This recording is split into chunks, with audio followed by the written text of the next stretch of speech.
주께와 엎드려 주께와 엎드려 경배드립니다. 주 계신 곳엔 기쁨 가득 무엇과도 누구와도 바꿀 수 없네. 예배드림이 기쁨 돼. 우리 어렵지 않은 찬양이죠? 우리 다시 한번 고백해 보겠습니다. 주께와 엎드려 경배드립니다. 주 계신 곳엔 기쁨 가득 무엇과도 누구와도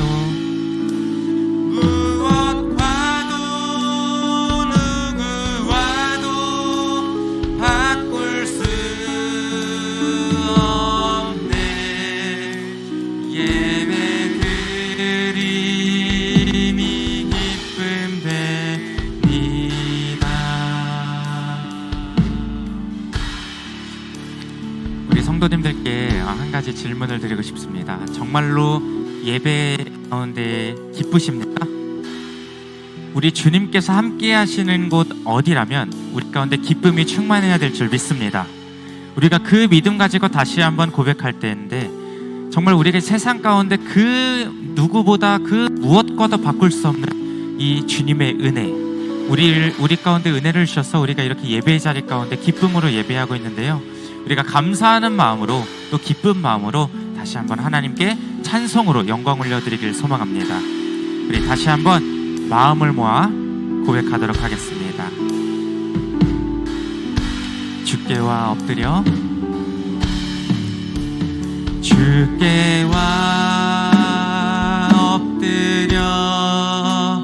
경배드립니다.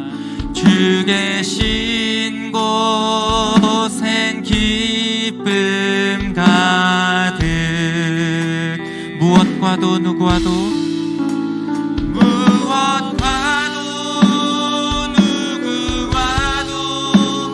바꿀 수 없네. 예배드림이 기쁨 됩니. 다시 한번 주께와 엎드려 경배드립니다. 주께와 엎드려 경배드립니다. 주 계신 곳엔 기쁨 가득 무엇과도 누구와도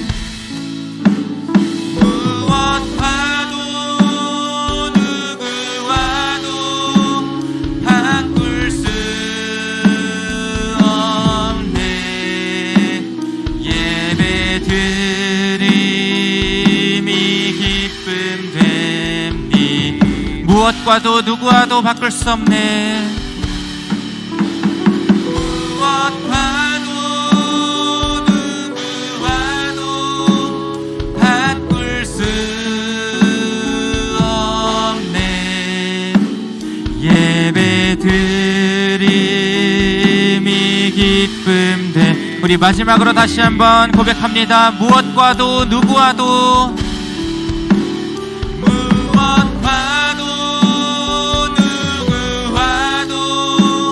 바꿀 수 없네. 예배드림이 기쁨 됩니다.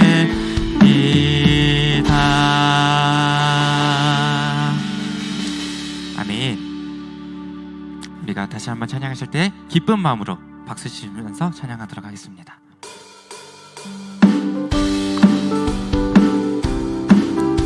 우리 변찮는 주님의 사랑을 함께 고백하겠습니다. 편찮는 주님의 사랑과 거룩한 보혈의 공로를 우리 다 찬양을 합시다. 주님, 우리 다시 한번 편찮는 주님의 사랑과 거룩한 보혈의 공로를 우리 다 찬양을 합시다. 주님을 만나볼 예수는 우리를 깨끗게 하시는 주시니 그의 피 우리를 눈보다 더 희게 우리를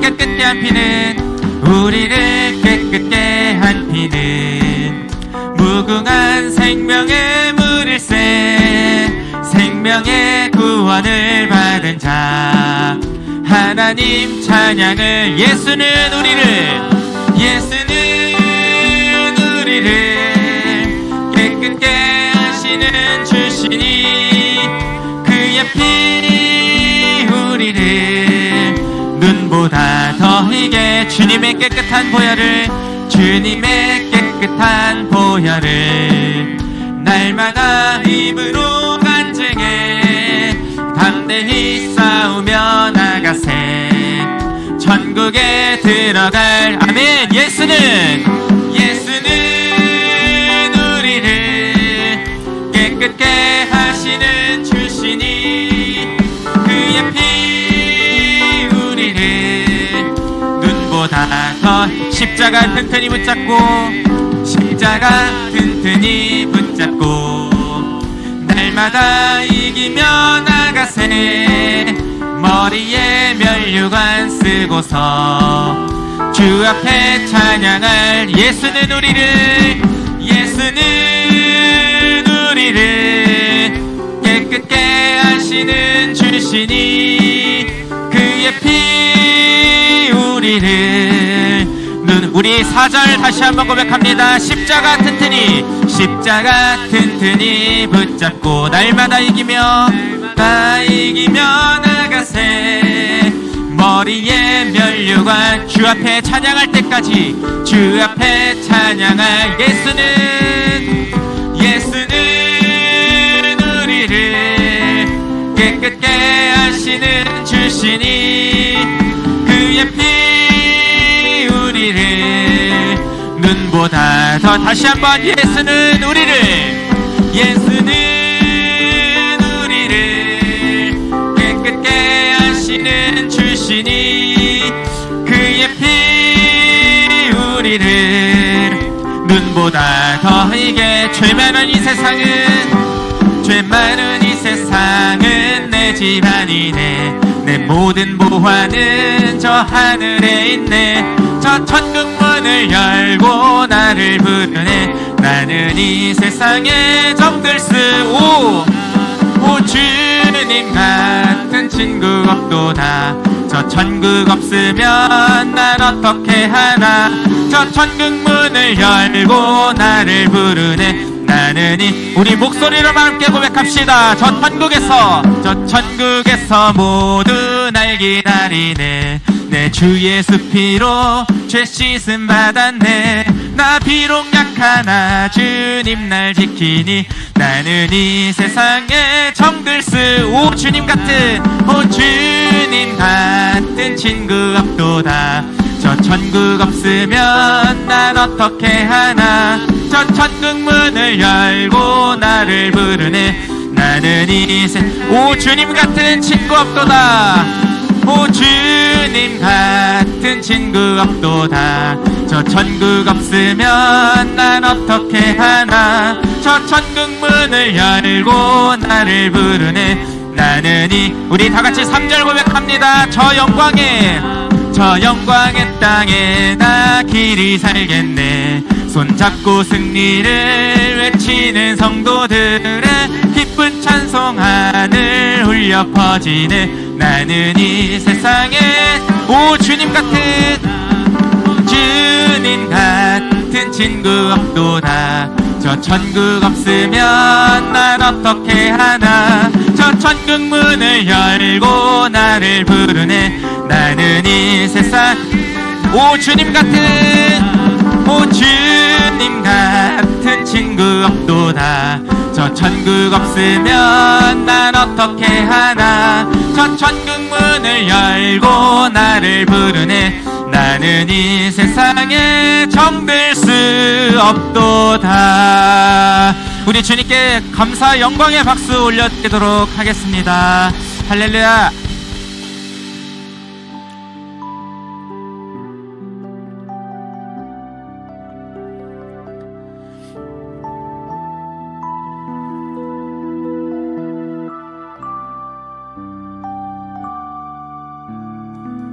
주님의 부르심에는 후회하심이 없네.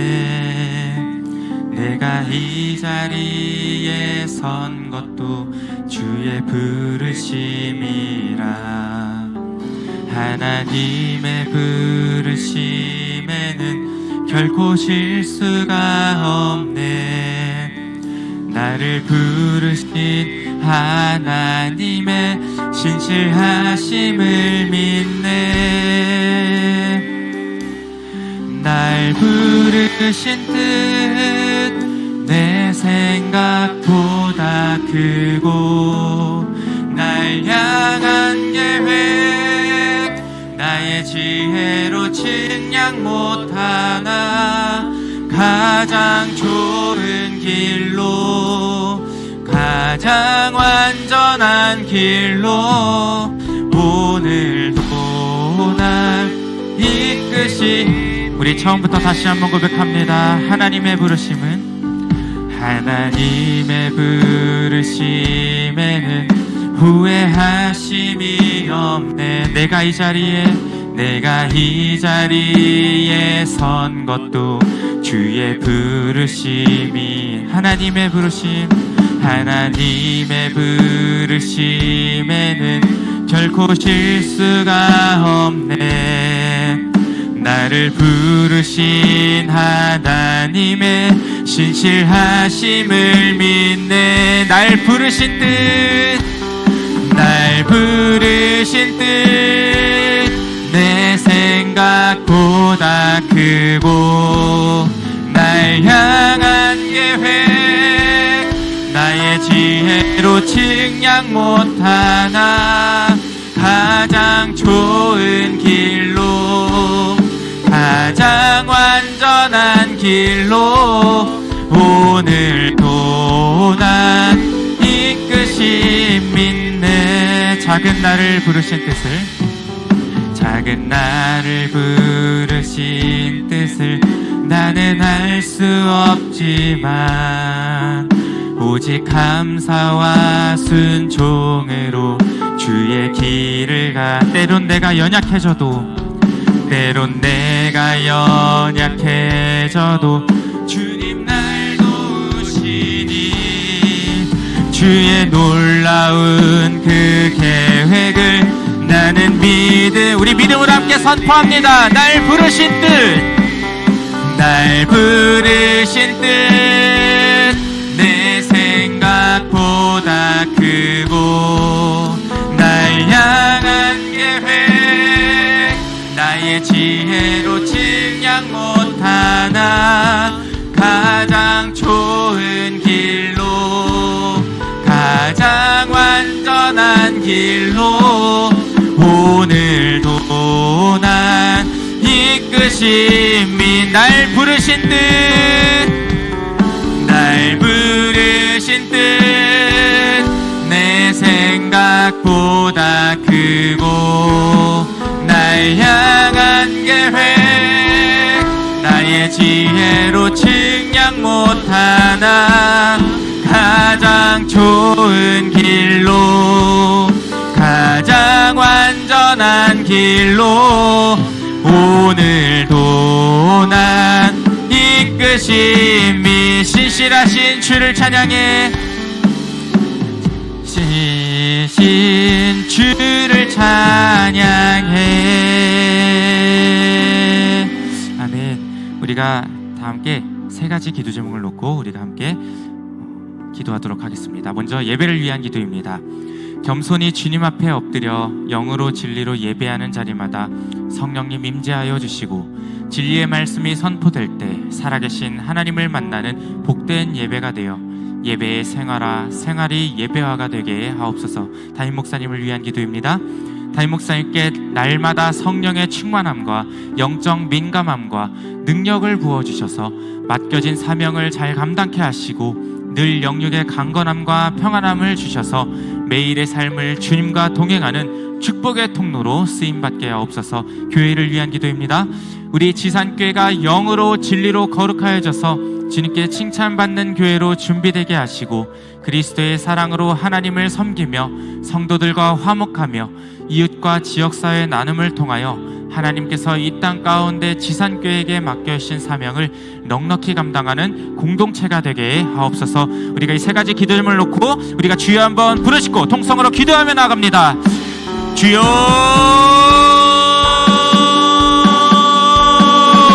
고맙고 사랑이 많으신 아버지 하나님, 은혜와 사랑을 감사드립니다. 하나님, 오늘 이 시간에도 정말 추운 날씨 가운데에 하나님께서 우리를 이 자리 가운데 예배자리로 불러주시고 하나님, 우리가 정말 주님의 임재를 경험하며 주님과 우리가 동행할 수 있는 자리로 우리를 이끌어주시고 불러주신 것 감사합니다.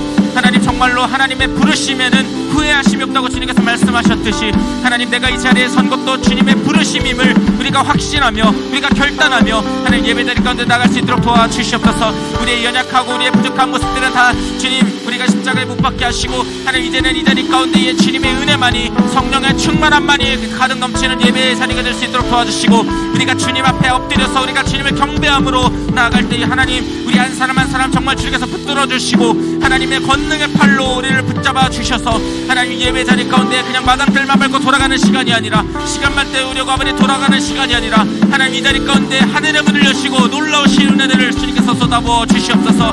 하나님, 우리 한 사람 한 사람이 정말 주님 앞에 하나님의 부르심 따라 우리가 순종하는 마음으로 주님 앞에 나왔사오니 하나님, 우리가 이 부르심 따라 믿음으로 나아갈 때에 정말 우리가 우리를 향한 계획과 정말 나의 지혜로 측량 못하는 것까지도 주님께서는 가장 좋은 길로, 가장 완전한 길로 우리를 이끌어실 것을 우리가 믿음으로 우리가 고백하며 나갈 수 있는 귀하고 복된 예배의 자리로 주님 사용하여 주시옵소서.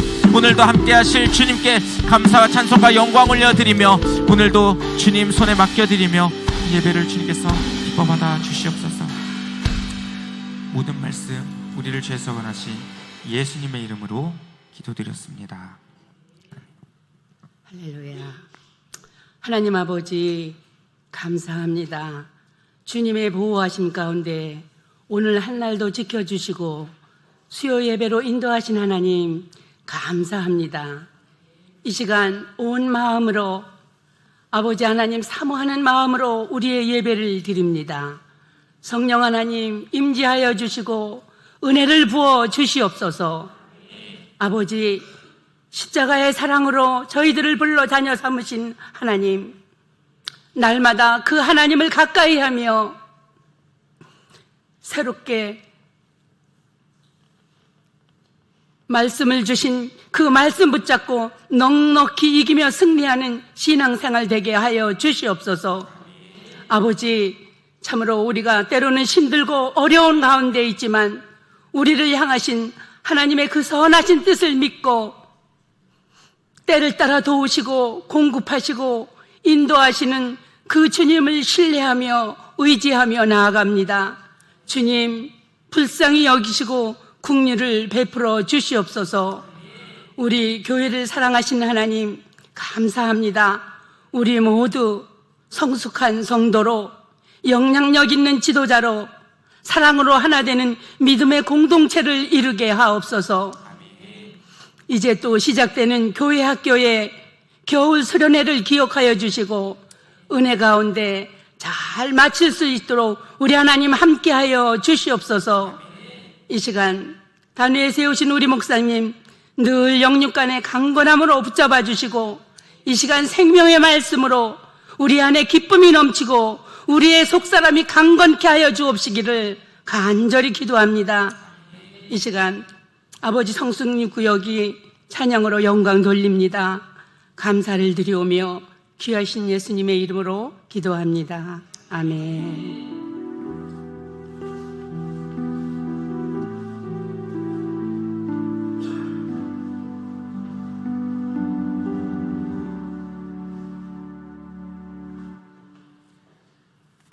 오늘 함께 은혜 받으실 하나님 말씀은 사도행전 1장 1절부터 11절까지의 말씀입니다. 신약성경 187면에 있습니다.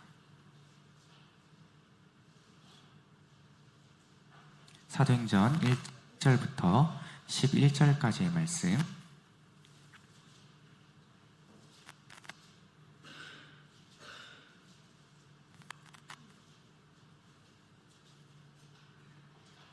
우리 한 목소리로 합독하도록 하겠습니다. 시작. 데오빌로여, 내가 먼저 예수께서 행하시며 가르치시기를 시작하신부터 그가 택하신 사도들에게 성령으로 명하시고 승천하신 날까지의 일을 기록하였노라. 그가 고난받으신 후에 또한 그들에게 확실한 많은 증거로 친히 살아계심을 나타내사 40일 동안 그들에게 보이시며 하나님 나라의 일을 말씀하시니라. 사도와 함께 모이사 그들에게 분부하여 이르시되 예루살렘을 떠나지 말고 내게서 들은 바 아버지께서 약속하신 것을 기다리라.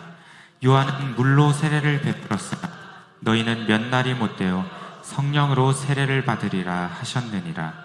그들이 모였을 때에 예수께 여쭈어 이르되 주께서 이스라엘 나라를 회복하심이 이때니까 하니 이르시되 때와 시기는 아버지께서 자기의 권한에 주셨으니 너희가 알 바 아니요 오직 성령이 너희에게 임하시면 너희가 권능을 받고 예루살렘과 온 유대와 사마리아와 땅끝까지 이르러 내 증인이 되리라 하시니라. 이 말씀을 마치시고 그들이 보는데 올려져 가시니 구름이 그를 가리어 보이지 않게 하더라. 올라가실 때에 제자들이 자세히 하늘을 쳐다보고 있는데 흰옷 입은 두 사람이 그들 곁에 서서 이르되 갈릴리 사람들아 어찌하여 서서 하늘을 쳐다보느냐. 너희 가운데서 하늘로 올려지신 이 예수는 하늘로 가심을 본 그대로 오리라 하였느니라. 이 말씀은 아멘. 이 시간에는 성숙 6구역 식구들 나오셔서 함께 특별 찬양으로 하나님께 영광 올려드리도록 하겠습니다.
성숙 육구역의 우리 박선자 권사님, 김유식 장로님, 또 성숙 교구 교구장의 오상희 권사님, 김진국 목사님 찬양해 주셨습니다. 우리 성숙 육구역 식구들과 수요 경배 찬양팀 축복하고 격려하는 박수 하겠습니다. 옆 사람에게 인사하겠습니다. 잘 오셨습니다. 오늘도 은혜 받으십시다. 주님의 이름으로 축복합니다. 수요 예배 때 신명기 말씀을 살펴봤는데요. 오늘부터 사도행전 말씀을 가지고 은혜를 나누고자 합니다. 사도행전, 역사서라고 이야기할 수 있겠지요. 사도행전은 십자가 사건부터 AD 64년 로마 대하제 사건까지 약 30년의 기간을 다루고 있습니다. 그래서 사도행전 기간을 사도행전 30년 이런 역사라고도 이야기하게 되어지는데, 이 사도행전 30년의 역사를 보면 대제사장들과 사도들의 대립, 사내들인 공예와 복음 1세대 교회 사이에 하나님 나라가 땅끝까지 전파되고 있는 모습을 소개해 주고 있습니다. 사도행전은 기독교 변천에 있어서 아주 중추적인 책입니다. 그래서 신약 27권 사이에 있어서 사도행전은 징검다리 역할을 한다. 역사적인 측면에서 보게 되어지면 사복음서와 서신서 사이의 징검다리 역할, 종교적인 측면에서 보면 유대교와 기독교 사이에서의 징검다리 역할, 하나님 역사하심의 측면에서 보면 율법과 은혜 사이의 징검다리 역할, 하나님 백성의 측면에서 보면 유대인과 이방인 사이의 징검다리 역할을 합니다. 그리고 하나님의 계획적인 측면에서 보면 제사장 나라와 하나님 나라, 이 제사장 나라와 교회 사이에 징검다리 역할을 하고 있어서 신약 성경 27권 중에 아주 중추적인 책이다라고 이야기할 수 있겠지요. 오늘 1절로 11절 말씀을 살펴보려고 하는데요. 새로운 시대가 시작되다. 새로운 시대. 40일 금식으로 공생애를 시작하신 예수님께서 부활하신 후 40일 동안 이 땅에 머무시면서 제자들에게 하나님 나라의 일을 말씀해 주셨습니다. 누가복음과 사도행전의 저자로 알려져 있는 누가는 헬라인입니다. 의사이고 역사학자처럼 누가복음에 이어서 사도들의 행전이라고 할 수 있는 사도행전을 기록합니다. 누가는 로마 제국의 고위 공직자였던 데오빌로를 위해서 누가복음을 기록했고, 이어서 사도행전을 기록해서 편지로 전달하게 되어지는 거지요. 그래서 누가는 사도행전을 시작하면서 누가복음의 마지막 메시지와 연결시키고 있음을 보게 되어지는데, 부활하신 예수님의 말씀대로 제자들은 예루살렘에 머물며 약속하신 보혜사 성령을 기다리게 되어집니다. 사도행전은 모두 28장으로 구성되어져 있는데, 크게 세 부분으로 나누기도 하고 두 부분으로 나누기도 하지요. 세 부분으로 나누게 되어지면 1장부터 7장까지, 그리고 8장부터 12장까지, 13장부터 28장까지 세 부분으로도 나눌 수 있게 되어지는데, 1장에서 7장은 성령의 임하심, 그리고 예루살렘을 중심으로 한 사역에 대해서 증거하고 있고, 8장과 12장은 유대와 사마리아를 중심으로 하나님의 말씀이 전파된 사실을 증거하고 있고, 13장부터 28장까지는 땅 끝과 같은 곳, 땅 끝과 같은 곳이었던 로마까지 복음이 증거된 사실을 전해주고 있습니다. 세 부분으로 이야기하면 교회가 확립이 되어지고, 교회가 확산이 되어지고, 교회가 확장되어지는 모습을 보게 되어지는 거지요. 여기서 1장과 7장 그리고 8장에서 12장을 하나로 묶는다라고 한다면 사도행전을 두 부분으로 이야기할 수 있는데, 12장까지 그리고 13장부터 28장으로 나눌 수 있는데, 1장에서 12장은 베드로 중심이지요. 여기 한 사람을 더한다라고 한다면 빌립 집사를 이야기할 수 있겠고, 13장부터는 주된 인물이 사도 바울이 등장하는 모습을 보게 되어집니다. 오늘 1절부터 11절 말씀에 1절에서 5절 말씀을 보면 첫 번째 책과 두 번째 책을 연결하는 겁니다. 누가복음과 사도행전이 연결되어지는 2부 연작의 모습을 보게 되어지죠. 첫 단어 데오빌로요, 이름만으로 누가복음 1장 1절에서 4절 말씀 상기시키는 거지요. 먼저 쓴 글에는 누가복음을 기록할 때 이루어진 사실, 목격자, 말씀의 일꾼들이 전해준 그대로, 그리고 모든 일을 근원부터 자세히 미루어 살핀 글을, 그래서 편지를 통해서 알고 있는 바를 더 확실하게 하고자 누가복음을 기록했다. 그리고 이어서 고난받으신 후, 그러니까 예수님이 이 땅에 오셔서 행하시고 가르치시고 승천하기까지를 누가복음이라고 한다면, 고난받으신 후 부활하시고 40일 동안 하나님 나라의 일을 전하셨다.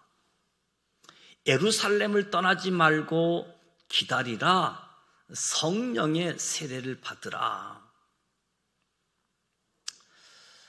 그래서 이 1절 5절 말씀을 보게 되어지면 역사책의 서문을 연상시키는 도입 부분이기도 하지요. 자기 이전의 저술과 자료를 자신이 탐구에 대한 정보를 제공하면서 역사가로서의 자의식을 가지고 상당한 정도의 식견을 소유한 사람임을 짐작케 하게 되어지는데, 누가복음, 사도행전을 보게 되어지면 가난한 자에 대한 관심부터 점점 총독, 고위 관료에 이르기까지 교류가 점점 넓게 확대되어지는 모습을 보게 되어집니다. 그래서 사도행전 1절에서 5절은 2부작의 첫 권을 요약하면서 둘째 책 사도행전을 도입한다라고 할 수 있는데요. 데오빌로요, 하나님을 사랑하는 자, 하나님의 친구, 이런 의미가 있는데, 이방인이었다가 그리스도인이 된 사람이지요. 그가 성장기에는 자기 이름도 이방신과 연관해서 생각했다가 이제 그리스도를 통해서 하나님을 만나게 되어졌고 생각이 바뀌게 되어지는 거지요. 한 사람이 자기 이름을 이해하는 방식은 자기 정체성의 중요한 요소라고 할 수 있습니다. 누가복음에서는 데오빌로 각하여, 각하라는 말을 사용하는데 사도행전에서는 이 각하라는 단어가 나오지 않는 것이 흥미롭기도 하지요. 그만큼 친밀해졌는지 이제 예수 믿고 한 형제 한 가족이었기 때문에 부천시 시장님이든 학교 총장님이 우리가 만나게 되어지면 시장님 또는 총장님 이렇게 호칭하다가 교회에 나오게 되어지고 교회에서 만나게 되어지면 굳이 시장님, 총장님 호칭 안 하고 형제님 이렇게 바뀔 수 있는 부분이겠지요. 그리스도 안에서 하나님의 가족이 되어졌다라고 이야기할 수 있겠지요. 그가 고난받으신 후 확실한 많은 증거로 친히 살아계심을 나타내셨다. 40일 동안 살아계심을 보이시고 하나님 나라 일을 말씀하셨다. 그러니까 사도행전의 처음과 끝이 같은 주제입니다. 하나님의 나라. 예수님은 선포의 주체이고 바울의 입장에 있어서 예수는 선포의 대상이기도 한데 예수님은 하나님의 나라를 선포하고 사도 바울은 하나님 나라와 주 예수 그리스도에 관한 모든 것을 가르치게 되어집니다. 그래서 예수님과 바울이 같은 내용을 선포했다라고 하는 것은 신약 성경을 이해하는 데 있어서 아주 중요한 기초가 되어지는 거지요. 예수님이 선포한 내용, 바울이 전한 내용들이 같았었다. 4절에 사도와 함께 모이사 그들에게 분부하여 이르시되 예루살렘을 떠나지 말고 내게서 들은 바 아버지께서 약속하신 것을 기다리라. 함께 모이사, 함께 모여서 먹는다. 함께 모이사, 몸의 부활을 확증해 주는 단어이지요. 함께 모였고 함께 식사도 하는 모임. 십자가에서 죽으셨다가 다시 살아나신 분이 몸으로 부활하셨다라고 하는 것을 이야기하는 거지요. 초대교회 모임, 단순히 모임이 아니라 음식을 나누고 함께 했던 모습들. 부활하신 예수님이 고난당하신 후 잡수시는 정겨운 장면을 볼 수 있는 거지요. 그리고 이 함께 모이사, 이 함께 모이는 시간은 눈이 밝아지는 계시의 장소이기도 하지요. 저들이 함께 모이고 떡을 뗄 때 눈이 밝아져서 예수인지를 알아보게 되어지는, 눈이 밝아지게 되어지는 현장, 함께 모이사. 예수님은 제자들에게 예루살렘을 떠나지 말고 성령의 강림을 기다리라 라고 이야기합니다. 예루살렘을 떠나지 말라. 대부분 예루살렘을 떠나는 것이 당연한 것처럼 여기는 그런 때인 거지요. 사실 예루살렘은 애증이 교차하는 도시입니다. 아기 예수 탄생 후에 예루살렘 성전을 방문하는 기록을 보면 이스라엘 백성들에게 성전은 특별한 관심, 애증이 있는 거지요. 그럼에도 불구하고 아픔을 가져다 주는 곳, 예루살렘아 선지자들을 죽이고 파송된 자들을 돌로 치는 자여, 예루살렘이 악행의 주체와 심판받을 대상이 되고 있음을 이야기합니다. 예루살렘은 성령의 강림, 초대교회의 활발한 전도, 이상적인 신앙 공동체를 탄생시킨 도시이지요. 여호와 하나님께서 시온으로 돌아오셔서 온 세상을 향한 구원을 베풀 것이다. 구약의 약속이 신약에 와서 성취되어지고 예루살렘은 만민을 위한 구원의 출발점이어야 했습니다. 이 애증이 있는 도시, 아픔이 있는 도시, 이제 예수님이 고난이 끝나고 죽으셨을 때 장사 지내고 또 예수님이 승천하시니까 이제 예루살렘을 떠나야지 되고, 그리고 자기들 고향이 예루살렘이 아니니까 떠나고자 하는 때에 떠나지 말라. 성령의 강림을 기다리라. 성령 강림의 약속은 아버지께서 약속한 것을 기다리라는 거지요. 아버지께서 약속하신 것을 기다리라. 여기에 삼위일체의 배경이 있음을 우리 놓치지 말고 주목해야지 되는데, 성령은 예수의 영이면서도 동시에 하나님 아버지 약속에 따라 오신 분이잖아요.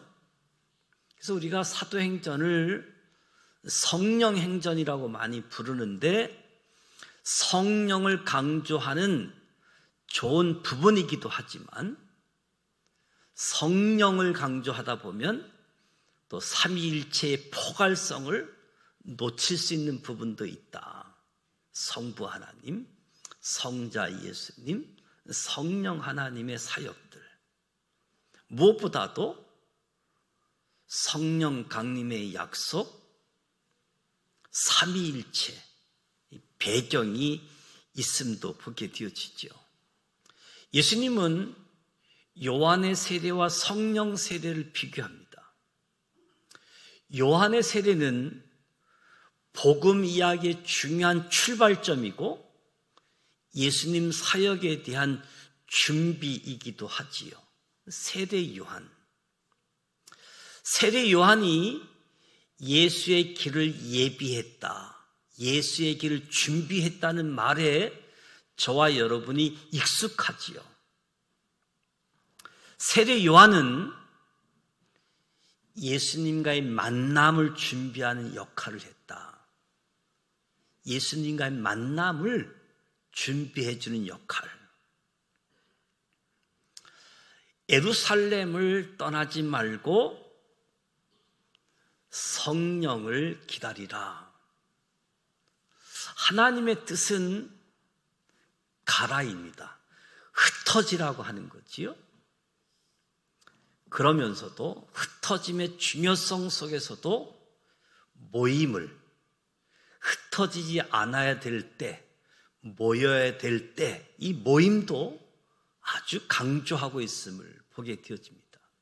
그래서 우리는 하나님이 세상으로부터 부름받은 하나님의 사람, 하나님의 백성인 동시에 또 한편으로 세상으로 보내어져야 되는 예수님의 제자, 모이는 교회, 흩어지는 교회의 역할을 잘 감당해야지 되는 거지요.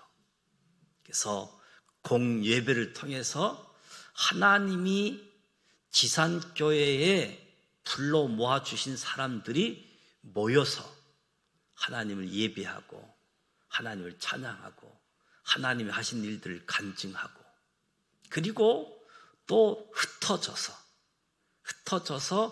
하나님 말씀대로 살아가는 거지요.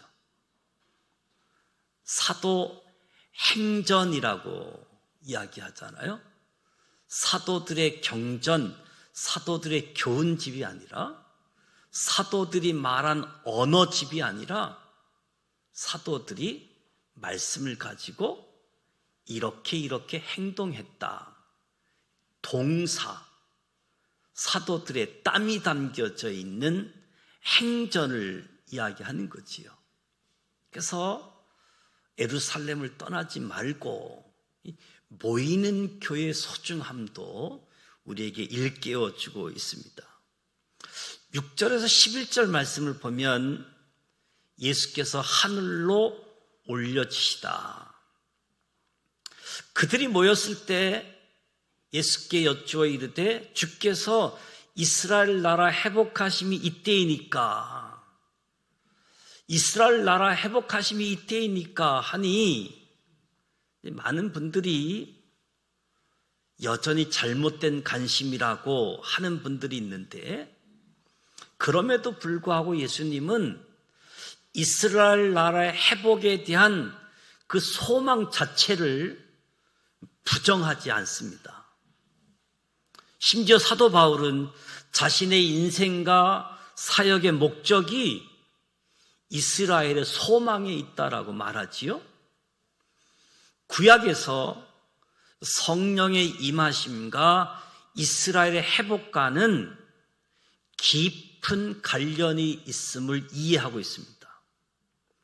하나님의 나라, 이스라엘 회복과 같이 도래할 것으로 기대하고 있는 거지요. 따라서 예수님이 하나님 나라와 성령을 말씀하실 때에 이스라엘의 회복을 기대하는 것은 당연하다는 거지요. 하나님 나라와 성령의 강림, 이스라엘의 회복, 그들이 경험하는 예수의 부활이 연결되어지는 구원을 이루고 있기 때문에 상상하지도 못했던 죽었던 예수가 다시 살아났다. 이 부활은 하나님의 나라, 성령의 강림, 이스라엘 회복과 밀접한 관련이 있고 소망이 주어지는 거지요.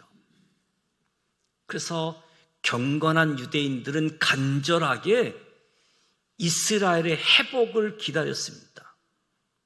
바로 이 회복의 중요한 국면이 예수 부활, 그리고 성령 강림이 확증해 주고 있는 거지요. 이런 시각에서 보면 사도행전 전체는 계속되어지는 회복의 이야기다라고 이야기할 수 있어요. 이스라엘의 회복이 만물의 회복으로 이어지게 되어지는 거지요. 그래서 잘못된 관심, 책망, 부정이 아니라 소망 자체를 인정하고 있음을 보게 되어지죠. 7절 말씀에 이르시되 때와 시기는 아버지께서 자기의 권한에 두셨으니 너희가 알 바 아니요. 예수님이 이스라엘 회복의 열망 자체를 꾸짖지 않고 그 열망은 부정될 것이 아니라 제대로 규정하고 올바른 방향으로 나아가야 된다. 올바른 방향을 향해야지 된다. 복음서에 이미 예수 자신의 재림의 때는 하늘의 천사도 아들도 모르고 오직 아버지만 아신다라고 이미 복음서에 말씀하셨는데 7절 말씀에 때와 시기는 아버지의 권한에 있다라고 이야기합니다. 8절 말씀, 우리가 너무나 잘 알고 있는 말씀이지요. 오직 성령이 너희에게 임하시면 너희가 권능을 받고 예루살렘과 온 유대와 사마리아와 땅끝까지 이르러 내 증인이 되리라 하시니라. 너희들은 나의 증인이 될 것이다. 선언하고 있습니다. 너희들은 나의 증인이 될 것이다. 사도행전 전체의 주제로 간주할 수 있지요. 선교는, 전도는 우리 가운데 행하시는 하나님의 일을 증언하는 일이 전도이고 선교이지요. 주님을 빨리 오시게 하자, 재림의 시기를 당기자, 우리 어떤 열정을 표현하기도 하지만 주님의 오심은 그때는 하나님의 주권적인 역사이기 때문에 우리가 할 수 있는 일은 증언하는 거죠. 증언. 명령문이 아니라 되리라, 나의 증인이 되리라, 이것도 하나님의 주권적인 선언이라고 할 수 있습니다. 예루살렘과 온 유대와 땅끝, 이 지리적인 틀을 가지고 있는데 사도행전의 구조를 결정합니다. 사도행전 3가지 구분할 때에도 이 지역적인 틀이 주어졌는데, 하나님의 나라는 처음부터 온 세상을 향한 기획이었습니다. 교회는 처음부터 선교적이었습니다. 땅끝까지. 이 땅끝까지라는 말은 제자들의 고정관념을 깨트립니다. 특별히 땅끝 2가지 면에서 제자들의 고정관념 생각을 바꾸게 되어지는데, 첫 번째는 이스라엘의 회복, 이스라엘 회복이라고 말할 때 유대인들 제자들이 갖고 있었던 회복의 범위, 지리적인 틀을 깨트리게 되어집니다. 하나님이 회복하실 일은 지금 저들이 갖고 있는 이스라엘을 넘어서는, 단지 이스라엘만이 아닌 이스라엘을 넘어서는 중요성을 갖게 되어지는 거지요. 그러면서 저들에게 예수의 증인이 될 것을 요구받게 되어지는데, 예수에 대한 증언은 땅끝의 사람들도 들어야지 된다. 이 가나안 땅에 살고 있는 선민이라고 하는 이스라엘 백성들, 이 사람들만의 회복이 아니라 가나안 땅을 넘어서서 이스라엘을 넘어서서 땅끝까지 회복의 범위, 지역적인 틀을 깨트리면서 너희들이 증인이 되라, 요구하게 되어지는 거지요. 2번째 고정관념을 깨트리는 것은 예수님의 승천 후 하늘을 쳐다보고 있는 이들에게 너희들이 할 일은 땅에 있다, 너희들이 할 일은 땅에 있다고 주의를 환기시켜 줍니다. 복음은 처음부터 자신에게 익숙한 환경, 지리적, 문화적, 인종적 경계를 넘어서서 낯선 땅으로 갈 것을 요구하게 되어집니다. 증인은 순교자라는 말이기도 하지요. 낯선 땅으로 예수의 증인이 되는 삶, 증인, 순교자. 증인이 되리라 선언하시면서 그들은 권능을 받을 것이다. 권능을 받을 것이다. 증인이 됨에 있어서 권능을 받는다. 그렇다고 한다면 증인된 사람들이 감당해야 할 고난이 클 것인가? 아니면 증인을 감당해야 될 사람들이 받을 권능이 클 것인가? 저와 여러분에게 감당해야 될 고난이 큽니까? 저와 여러분이 감당해야 할 권능이 클 것인가? 오늘 말씀을 통해서 저와 여러분에게 질문해야 될 중요한 질문이지요. 내 증인이 되리라. 주권자 하나님이 선언하십니다. 그리고 권능이 주어진다. 9절에 이 말씀을 마치고 그들이 보는데 올려져 가시니 구름이 그를 가리어 보이지 않게 하더라. 올라가실 때에 제자들이 자세히 하늘을 쳐다보고 있는데 흰옷 입은 두 사람이 그들 곁에 서서 갈릴리 사람들아 어찌하여 서서 하늘을 쳐다보느냐. 너희 가운데서 하늘로 올리신 이 예수는 하늘로 가심을 본 그대로 오시리라 하였느니라. 예수님이 승천하는 기사이지요. 예수님이 승천하는 기사가 누가복음 마지막 부분과 이 사도행전 이 부분에 언급되어져 있습니다. 이 두 부분에 언급되어져 있는데 누가복음과 사도행전이 승천하는 내용들이 겹치고 있는데 내용의 차이가 있잖아요. 겹치고 있는데 같은 것을 이야기하는데 차이가 있으니까 우리 주의 깊게 살펴볼 필요가 있습니다. 왜 차이가 있느냐? 누가복음은 이 승천하신 내용을 압축해서 보도하고 있다라고 한다면 사도행전은 좀 더 상세하게 보도하고 있다. 이렇게 생각하면 왜 이런 차이점이 있는가 하는 것을 이해하게 되어지는 거지요.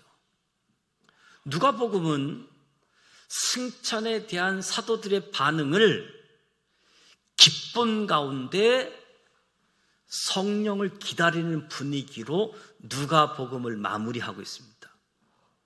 그런데 사도행전은 예수님이 승천하시니까 사도들이 당황하고 있습니다. 예수님이 떠나시고 텅 빈 하늘을 주목하고 있고, 누가복음은 사도들이 기쁨으로 성령을 기다리는 분위기인데 사도행전은 몹시 당황해하는 사도들의 모습. 사도행전은 누가복음에 압축된 내용을 좀 풀어서 자세하게 설명하다 보니까 누가복음에 나오는 사도들이 기뻐하는 분위기 이전의 모습, 기쁨 이전의 반응, 승천하자마자 승천 직후의 반응, 사도들의 당황을 자세히 언급하고 그 당황해하던 사도들이 기쁨 가운데 성령을 기다리게 되어졌다. 사도행전에서 이 제자들의 당혹감은 예수님의 선교 명령에 아직 준비되어 있지 않는 상태를 이야기하는 거지요. 선교 명령에 준비되지 않는 상태에 예수님의 승천 기사는 선교의 중요한 동기를 제공해 주는. 그래서 우리가 성경을 읽을 때 사도들이 승천에 대해 기뻐하고 그리고 증인으로 달려가는, 여기로 빨리 넘어가는 분위기도 있지만 제자들이 당황스러워했던 모습, 저와 여러분이 여기에도 시선을 좀 머물면서 제자들이 당황스러워했던 그 분위기를 좀 더 묵상할 필요가 있다. 많은 분들이 성령 충만해서 담대하게 밖으로 나가는 장면을 좋아하지만 빨리빨리 밖으로. 근데 이 제자들의 당혹스러운 모습, 믿고 따라왔던 스승이 사라진 상황, 앞으로 어떻게 걸음을 옮겨야 할지 모르는 저들의 빈 공간, 예수님의 그 빈 자리, 그것을 공감한다라고 한다면 제자들의 당혹감에 대해서도 우리가 이해할 수 있게 되어지는 거지요. 현대인은 예수님이 구름을 타고 오신다. 성경에서 구름은 이동수단보다는 하나님의 영광, 하나님의 임재를 상징하지요. 구름을 타고 가신다는 말은 나오지 않고 구름이 그를 가리어 보이지 않게 하더라. 구름이 그를 가리어 보이지 않게 하더라. 이 표현에 주목하게 되어지면 누가는 사도행전에서 이 승천의 모습을 요란하게 묘사하지 않습니다. 단지 제자들에게 보이지 않는다는 상황을 강조하는 거지요. 보였던 예수님이 보이지 않는 거예요. 제자들이 그러면 보이던 예수에게서 시선을 어디에다 두어야 할 것인지, 어디에다 초점을 맞춰야 될 것인지 구름에 가리어 보이지 않았다.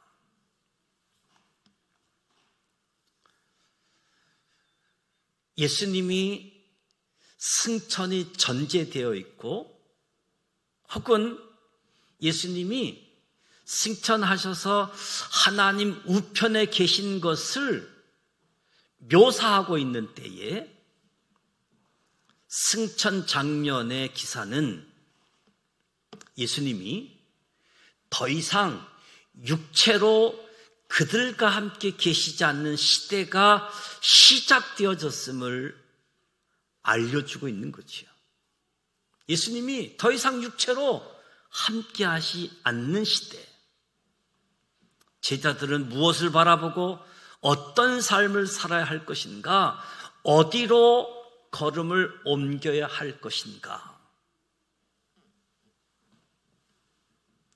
이제부터 땅 위에서 일어날 일에 관심을 갖고 땅 위에서 일어날 일에 집중하라. 그래서 사도행전 1장 1절에서 11절 말씀은 새로운 시대가 시작되어졌다. 예수님이 이 땅에 오셨고 예수님의 행하심, 사역하심, 고난, 부활, 승천까지 이 누가복음의 사역에서 이제는 예수님이 보이지 않고 예수님의 육체가 우리와 함께하지 않는 그런 때에 우리의 시선이 어디로 향하고 있어야 되는가? 제자들은 하나님이 하실 일을 기다리면서 우리들이 해야 할 일들을 해야 한다는 거지요. 하나님이 하실 일을 하나님께 맡기고 우리는 우리가 해야 할 일들을 해야지 된다. 사도행전 1장 1절로 새로운 시대가 시작되었습니다. 2025년도 새로운 시대가 저와 여러분 앞에 펼쳐집니다. 어쩌면 2025년도 새해가 당혹스러울 수도 있을 수 있을 겁니다. 무엇보다도 주권자 되시는 하나님을 바라보시고 이 땅에서 하나님의 약속을 붙잡고 소망을 가지고 성령 따라 저와 여러분의 삶의 자리에 하나님 말씀이 나타나는 하나님의 말씀을 증거하는 이 일들이 우리가 해야 될 일이라는 거죠. 우리는 원인은 이야기하지 않고 결과만 생각하는 경우가 참 많은데 결과를 위해서는 원인에다가 말만이 아닌 행동이 먼저 앞서져야 되는 거죠.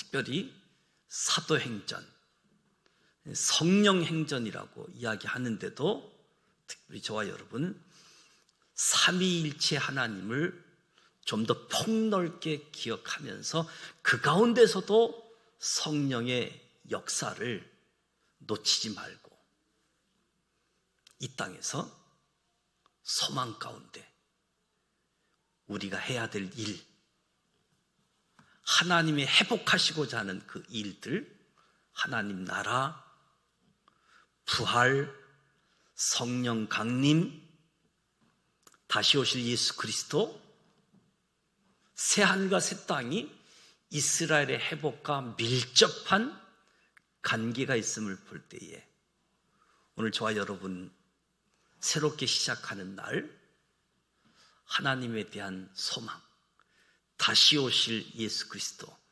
그분을 바라보고 저와 여러분의 삶의 자리, 각각 삶의 자리, 하나님이 부르시면 열심히 모이고 또 자연스럽게 흩어져서 있는 곳에서 주님을 찬양하고 주님을 증거하고 주님이 구원자이시다, 주님이시다, 다시 오셔서 심판과 구원의 주로 오신다, 이 소망, 이 열정을 가지고 2025년도 승리할 수 있는 우리 모두가 되시기를 주님의 이름으로 축복합니다. 찬송가 510장 하나님의 진리 등대 길이 길이 빛나니 510장 찬송하도록 하겠습니다.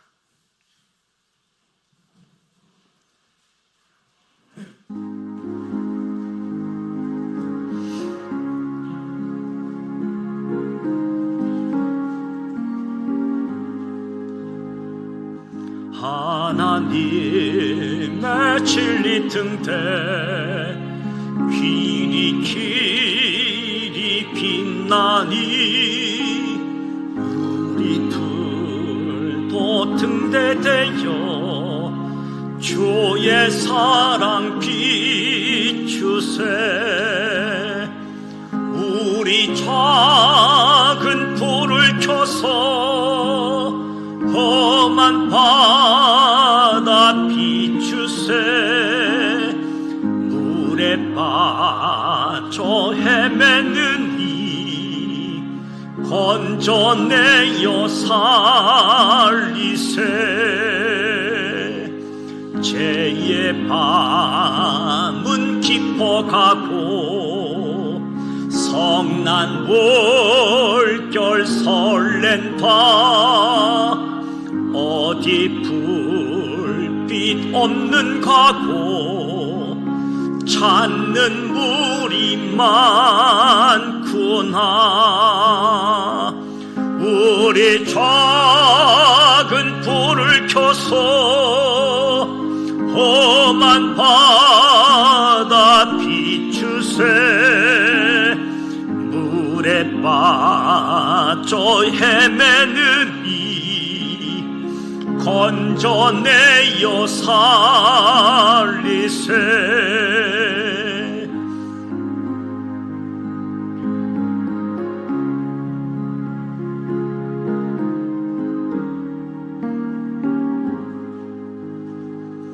너의 등불 도두어라. 거친 바다 비춰라. 빛을 찾아 헤매는 이 생명선에 건져라. 우리 작은 불을 켜서 험한 바다 비추세. 물에 빠져 헤매는 이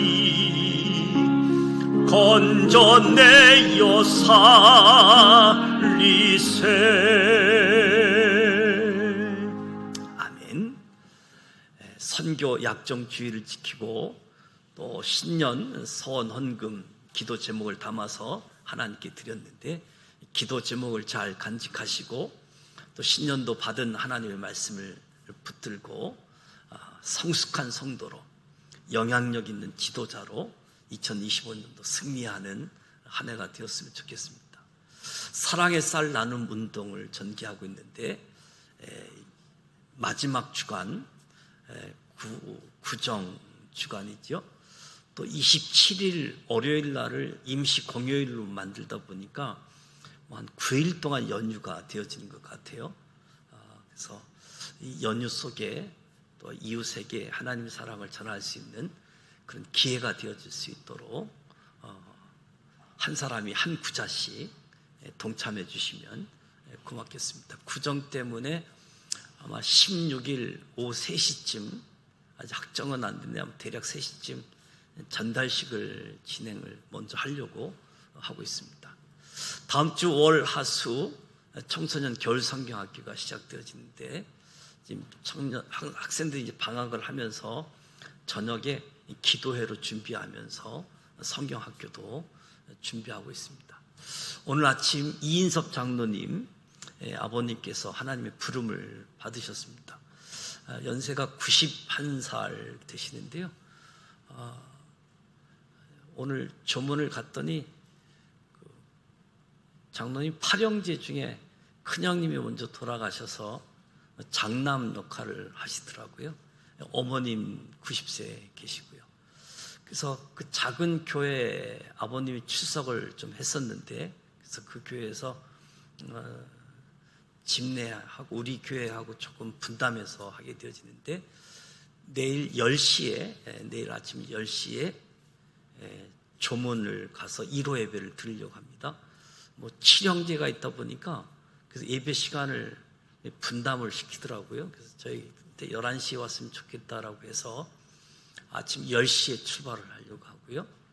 입간 예배는 오후 2시 예정되어져 있더라고요. 시간마다 형제들이 와서 예배 드릴 예정이고, 그리고 천국 한송은 금요일 날 5시 30분에 출발하게 되더라고요. 그래서 거기까지는 그 아버님 다니던 교회에서 집례를 하고, 발인하는 날 저희는 여기서 전북 거창으로 이동을 해서 하간 예배를 집례하려고 합니다. 그래서 내일 장례식장에 가실 분, 그리고 모레 장지 가실 수 있는 분, 그렇게 해서 교육자에게 신청해 주시면 모든 것들을 잘 준비할 수 있도록 그렇게 하도록 하겠습니다. 오늘 주신 말씀처럼 새로운 시대가 시작되어졌다. 회복, 내 증인이 되리라. 감당할 고난이 크냐, 감당할 권능이 크냐.